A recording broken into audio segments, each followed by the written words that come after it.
I'm Gabe from Unsolicited Designs, and welcome to Gabe's Faves. In this series, I'm going to share some of my favorite non-mythic cards from Bloomburrow. My selections are cards that I'm personally excited to play with, and I'm going to try and highlight cards that I feel like aren't getting as much recognition, or at least point out an aspect about them that's being overlooked. Hopefully you'll find some new options to consider for your own decks, and I hope to earn a like and subscribe from you by the end of the video. Without further ado, on to my chosen few from Bloomburrow. With nearly every set that comes out, I get excited by a new option that ramps your lands, and Bloomburrow is no exception. Clifftop Lookout. For 1 green and 2 generic, you get a 1/2 frog scout creature with reach. When Clifftop Lookout enters, reveal cards from the top of your library until you reveal a land card. Put that card onto the battlefield tapped, and the rest on the bottom of your library in a random order. So there are a few factors that make this card noteworthy to me. Let's start with the smallest ones. Firstly, this card has 2 toughness instead of just 1 like we're accustomed to. I told you we're starting small. But while it may not be incredibly significant, it is a definitive upgrade. And it means Clifftop Lookout, unlike its contemporaries, can block tokens and survive. Next, it has reach. Again, not exactly a game changer on the surface, but these types of creatures typically enter, ramp you, then promptly jump in front of the most threatening attacker. Clifftop Lookout can now jump in front of threatening flying attackers, which is an option you'll find yourself happy to have. And lastly, this can ramp not just a basic land, but any land in your deck. It could even find you your Gaia's Cradle. Okay, you probably don't have one of those, and even if you did, the odds of it being the topmost land in your library are very small. But that's the exciting potential that Clifftop Lookout offers. You trade away the reliability of hitting the basic land of your choice for the possibility of hitting a dual or utility land. All of these small changes amount to a meaningful upgrade in my opinion, and that makes Clifftop Lookout a card to keep an eye on. 2 of my favorite things to do in life are eat and draw cards. Stocking the Pantry. For 1 green, you get an enchantment that says, whenever you put 1 or more +1/+1 counters on a creature you control, put a supply counter on Stocking the Pantry. For 2 generic and remove a supply counter, draw a card. This is a fantastic card. While the rate you pay of 2 mana to draw a card isn't ideal, Stocking the Pantry makes up for it in convenience and volume. Costing only 1 mana to cast, this can slot into your curve on the very first turn of the game, and fits seamlessly on later turns where you're casting more expensive spells. And if you enjoy using clue tokens, this exchanges mana for cards at the same rate. Whenever you find yourself with 2 mana open, you can open up the cupboards and see a new card. This is great for whenever you need to leave mana open for potential interaction, but don't actually have to pull the trigger. Best of all, I don't think you'll actually need to work all that hard to keep the shelves stocked. There are lots of great utility creatures that gain counters multiple times, and with a handful of creatures on the board, giving each of them just a single counter will net you that many supply counters, making sure you won't go hungry through the winter. This certainly isn't the most efficient card draw engine you can find, but for an investment of 1 mana, it will provide a reliable way to spend extra mana and turn it into cards. For an uncommon, that's a top shelf design, right next to where Mama keeps the cookie jar. I told you I like drawing cards, and this next favorite of mine will give you plenty of them to look over. Stargaze. For 2 black and X generic, you have a sorcery that says, look at twice X cards from the top of your library. Put X cards from among them into your hand, and the rest into your graveyard. You lose X life. This isn't exactly cheap to play, but it compares excellently to similar designs. At 4 mana, it is exactly equal to, or better than, other offerings at sorcery speed, and lets you see more cards than equivalent instants. There are a couple rare X spells that are also worse head-to-head, unless you have the creatures, life, and hand size to spare. Even so, Stargaze has a major advantage in that you not only get X cards, you get to choose them from among the top twice X cards of your library.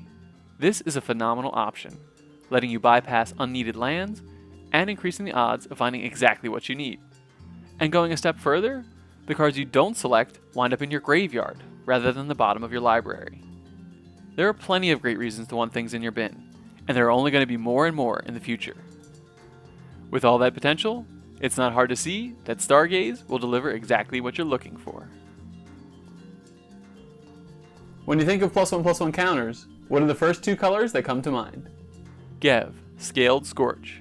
For 1 black and 1 red, you get a 3/2 legendary lizard mercenary with ward, pay 2 life. Other creatures you control enter with an additional +1/+1 counter on them for each opponent who lost life this turn. Whenever you cast a lizard spell, Gabe Scaled Scorch deals 1 damage to target opponent. There's a lot of stats squeezed onto this 2-drop. Not only in that you get a 3/2 with Ward of 2 life, but that your other creatures could enter with 1, 2, or 3 additional power and toughness. That is a considerable bonus for just 2 mana up front and no cost afterwards. Just do what you're aiming to do in the first place. Lower your opponent's life totals. The only questions are how you want to do that and what creatures you'll be looking to boost with Gabe. It's important to know what will and won't work though. For example, dealing damage whenever a creature you control enters will not give the entering creature any counters. Damaging when you cast a creature spell will provide counters, hence Gabe's wording for lizard spells. There are plenty of great options to get maximum counters on your creatures, from simply attacking with them, directly damaging each opponent, draining their life total on upkeep, or as part of casting spells with Extort, and a combination of each seems terrific. Since Gabe only cares about creatures entering and not being cast, your Myriad tokens enter with the bonus counters too. Suddenly, your puny Rat and Goblin tokens are game-ending threats. The only bummer is that Gabe gets weaker as your opponents begin dropping off. But I suppose that's less of a bug and more of a feature. And it wouldn't be a Gabe's Fave video if my final card didn't hate on graveyards. Vren the Relentless. For 1 blue, 1 black, and 2 generic, you get a 3/4 legendary Rat Rogue with Ward 2. If a creature an opponent controls would die, exile it instead. And at the beginning of each end step, create X 1/1 black rat creature tokens with. This creature gets +1/+1 for each other rat you control, where X is the number of creatures your opponents controlled that were exiled this turn. Typically, I prefer my graveyard hosers to remove the art entirely, but while Vren is limited to creatures only, it makes up for this quite readily. Or should I say, rattily. The first time an enemy creature dies, you'll get 1 rat. Keep in mind it will be a 2/2 because it will count Vren. When another creature dies, both of your rat tokens will be 3/3. Once 3 creatures have died, and you have 3 4/4s, you'll really start appreciating just what Vren is offering. What's really appealing here is that you don't have to be the one killing off the creatures. Your opponent's removal, and the ebb and flow of combat will all passively grow the quantity and strength of your rats. And it certainly wouldn't hurt to help things along by encouraging combat, whether it's by introducing the monarchy and initiative, or perhaps forcing the issue with goad options.